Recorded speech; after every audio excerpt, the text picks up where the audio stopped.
आते थे। एक दिन दुर्भाग्य था या परिस्थिति थी, जो कंपोजिंग करने वाला लड़का नहीं आया, मशीन चलाने वाला लड़का नहीं आया, बांटने वाला लड़का नहीं आया, लेकिन संपादक के नाते दीनदयाल उपाध्याय जी अपने समय पे उपस्थित थे। उन्हें देखा कोई नहीं आया, समाचार पत्र आ गए हैं। उनने उन समाचार तब कागज पे आते थे, कहीं प्रिंट और कंप्यूटर से आते नहीं थे। उसकी पूरी कंपोजिंग की, प्रिंट निकाले, पूरी मेहनत करके रात भर में उनने छापा और बंडल बना के साइकिल से खुद बांटे। तो पत्रकारिता कितनी कठिन है, ये एक दीनदयाल उपाध्याय जी का हम लोगों को पढ़ने को मिलता है, एक उदाहरण। दूसरा मैं अटल जी की एक उदाहरण देता हूँ।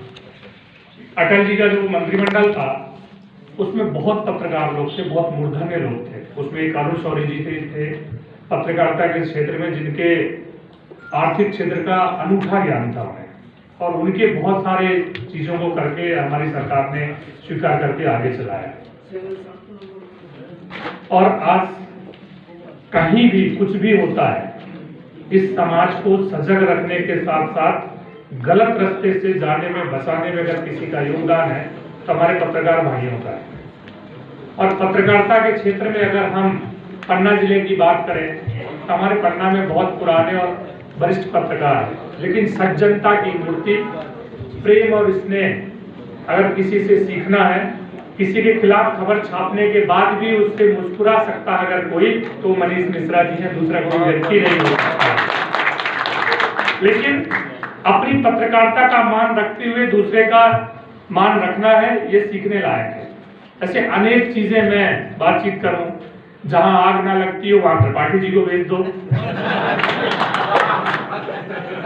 वैसे हमारे सब मूर्धन्य लोग हैं, मैं एक की व्याख्या करूंगा तो लंबा समय हो जाएगा।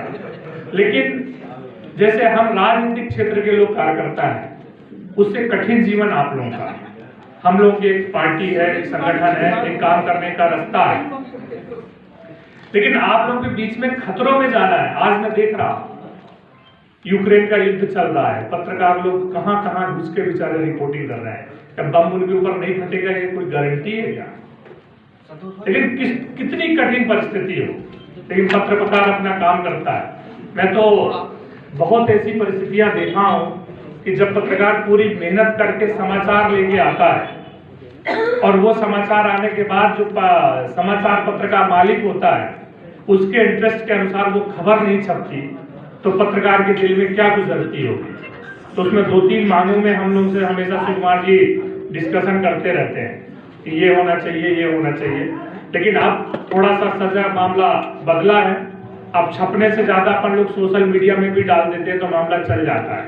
लेकिन आप सब लोग पन्ना को ठीक चलाने में आप सबका योगदान, आप सबका सहयोग, आप सब लोगों का काम वंदनीय है। मैं उसको सबको प्रणाम करता हूँ। आप सब लोग, हम लोग कहीं भी गलत करें तो आप हम लोग को टोक सकते हैं अपनी कलम के माध्यम से भी और अपने आप के भी माध्यम से, क्योंकि इस पन्ना को अगर अच्छा बनाना है, पत्रकारिता जगत को निखार के रखना है, तो अपने कुछ प्रिंसिपल लेके ही चलना पड़ेगा। अगर उन प्रिंसिपल का ध्यान रख के अगर हम काम करेंगे तो निश्चित तौर से हमारा भी मान बढ़ेगा और हमारी जिस क्षेत्र में हम जुड़े हैं उस जगत का भी नाम बढ़ेगा। जिस गणेश शंकर विद्यार्थी जी की बात हो रही थी, 2 महीने मुझे अपने जीवन के उनके गृह जिले में देने का अवसर मिला।